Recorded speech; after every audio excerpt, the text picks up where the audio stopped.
Halo teman-teman, ATLM Indonesia di mana saja berada. Semoga teman-teman selalu sehat dan dilimpahkan banyak rezeki. Nah, kali ini kita membahas kembali ya untuk mahasiswa-mahasiswi teknologi laboratorium medik persiapan uji kompetensi. Nah, soal-soal ini merupakan soal latihan untuk persiapannya. Terdiri dari 7 elemen kompetensi yaitu hematologi, kimia klinik, imunologi, serologi, bakteriologi, parasitologi, sitohitoteknologi, dan toksikologi. Ini merupakan kelanjutan dari sebelumnya dan ini adalah bagian 16 di channel ATLM Indonesia. Mari kita simak sebanyak 7 soal, dimulai dahulu dengan hematologi. Seorang ATLM sedang menyiapkan alat hematologi analiser untuk pemeriksaan spesimen anak SD dicurigai anemia. Pemeriksaan darah EDTA pasien dilakukan untuk melihat adanya anemia kurang zat besi. Maka parameter yang harus dibaca pada hematologi analiser dengan seksama adalah titik-titik. Yang A, HGB, WBC, RBC, PLT, dan HCT. Kemudian yang B, HGB, MCP, MCH, MCHC. Lalu yang C, HGB, PLT, RDW, dan PDW. D, HGB, WBC, pagar lim, pagar gran, dan pagar mid. Atau yang E, PLT, MPP, PDW, dan PCT. Nah, untuk opsi jawaban ini jadi harus memilih jawabannya yang tepat di sini adalah HGB, MCV, MCH, dan MCHC. Jadi HGB ini hemoglobin, MCP ini adalah untuk melihat ukuran eritrosit, lalu MCH ini untuk melihat warna eritrosit, dan MCHC ini untuk melihat satu eritrosit itu berapa kadar hemoglobinnya. Jadi keempatnya ini berguna untuk menentukan anemia. Didahului dengan hemoglobin yang rendah, itu penanda anemia awal. Lalu apakah ukurannya kecil? Lihat MCV-nya. Lalu apakah pucat? Lihat MCH-nya. Jadi pucat kecil itu penanda anemia kurang zat besi.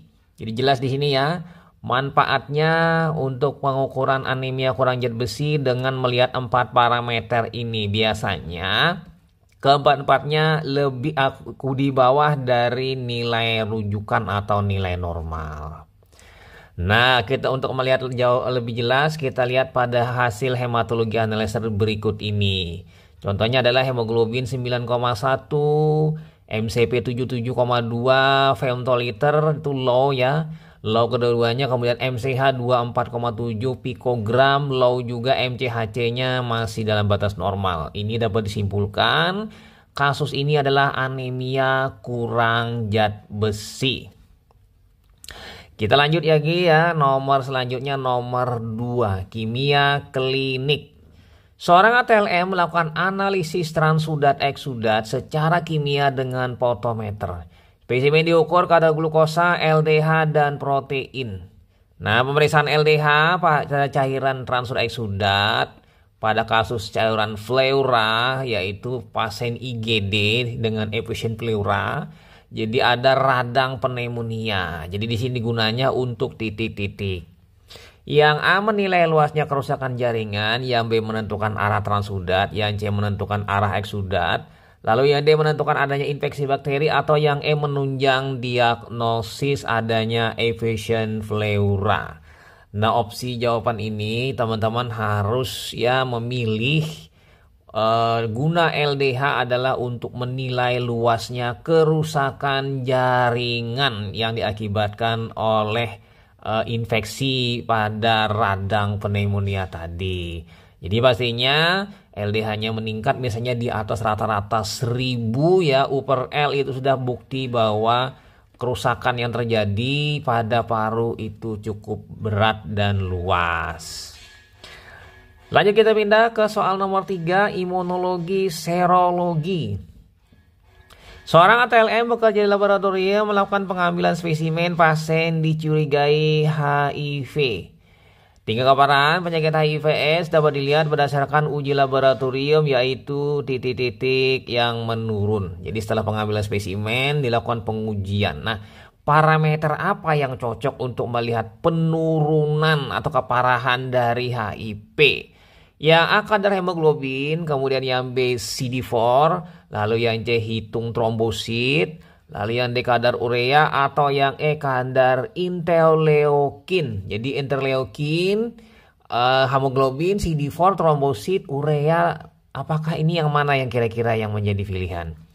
Nah, untuk opsi ini jadi untuk melihat keparahan penyakit dari infeksi HIV itu adalah hitung CD4. Jadi CD4 ini atau cluster of differentiation merupakan limfosit T ya, helper. Yang mana limfosit yang mengendalikan sistem imun apabila diinfeksi virus HIV dan memang paling disenangi oleh virus HIV untuk melakukan proses infeksinya melalui permukaan dari reseptornya yang cocok. Jadi di sini CD4 yang turun berarti virus HIV-nya banyak ditemukan dalam tubuh atau viral load-nya tinggi. Jadi berlawanan ya, CD4 rendah, viral load tinggi. CD4 tinggi, viral load rendah. Nah, setelah diberi obat antiretroviral nanti CD4-nya perlahan naik, viral load-nya turun. Jadi nanti pada prinsipnya untuk melihat ya keparahan penyakit dari HIV menjadi AIDS dengan melihat CD4-nya. Lanjut kita pindah ke soal nomor 4, bakteriologi. ATLM sedang menguji mutu reagen pewarna gram dengan bakteri uji Staphylococcus dan E. coli. Setelah dilakukan pewarnaan gram, hasilnya semua bakteri berwarna ungu. Lalu menguji mutu cat utama dan cat penutup. Hasilnya kedua cat tersebut baik. Regensia yang jelek kualitasnya adalah titik-titik. Yang alugol, yang B alkohol 96%, yang C cat fuksin atau yang D safranin atau cat kristal violet. Jadi untuk opsi jawaban ini regensia yang kualitasnya jelek atau tidak baik atau tidak prima dalam bekerja adalah alkohol 96%. Nah, kita analisa di sini ya.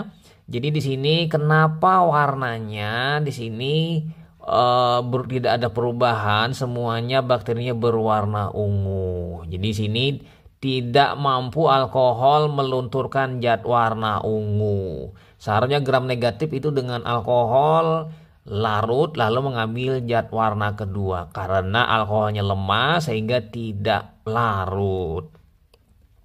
Oke, kita lihat fungsi masing-masing dari elemennya di sini.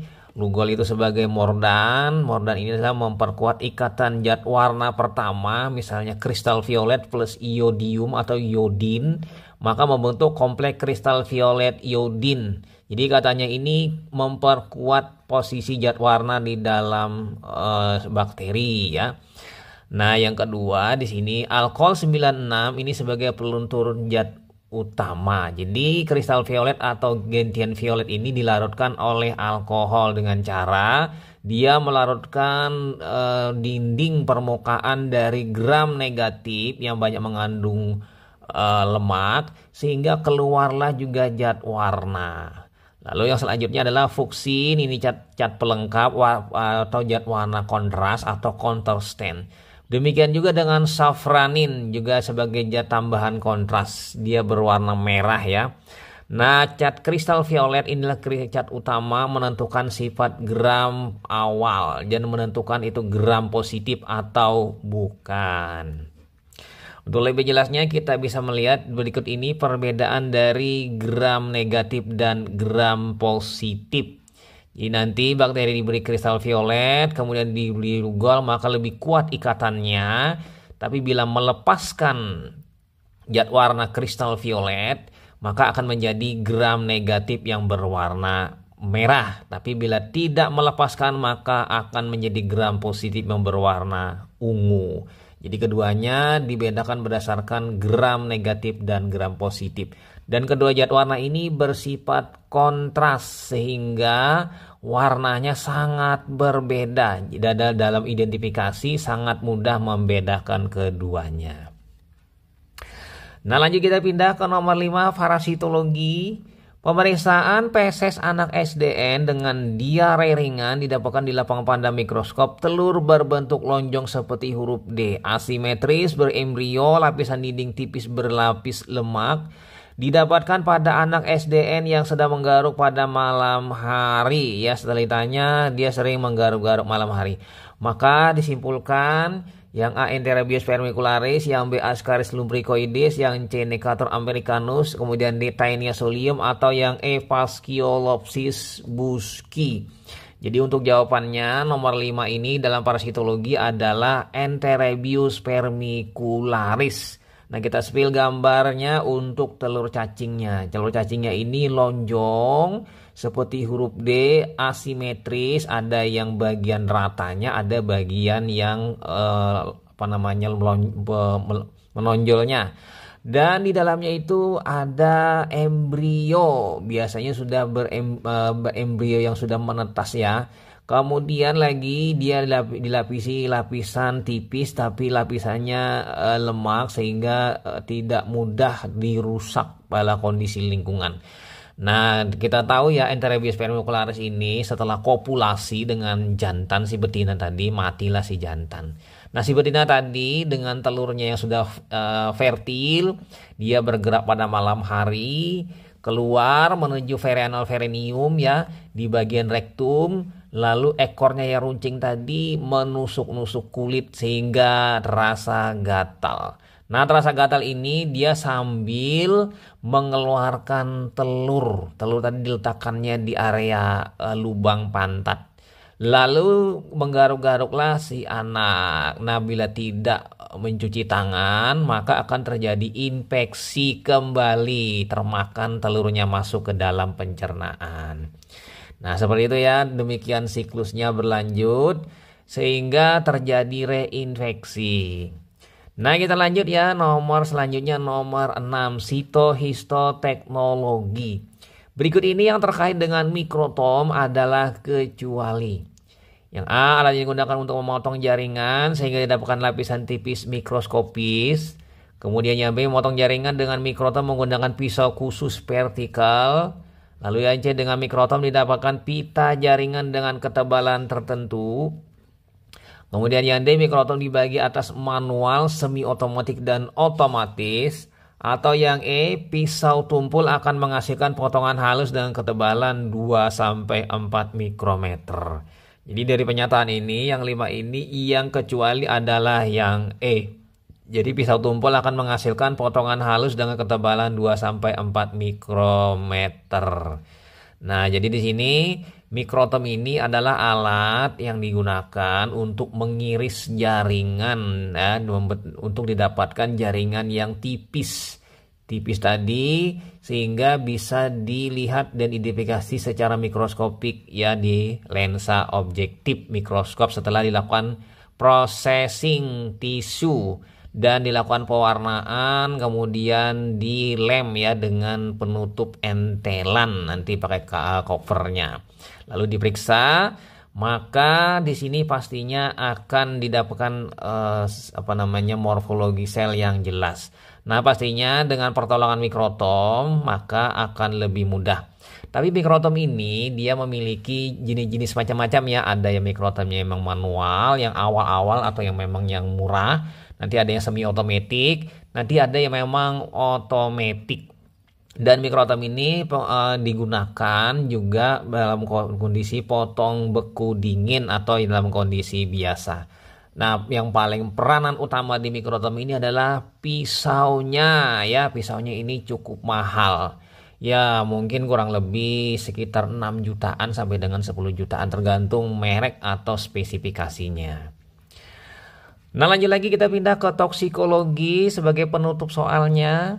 Spesimen darah diambil oleh ATLM pada pasien diduga pengguna narkoba morfin.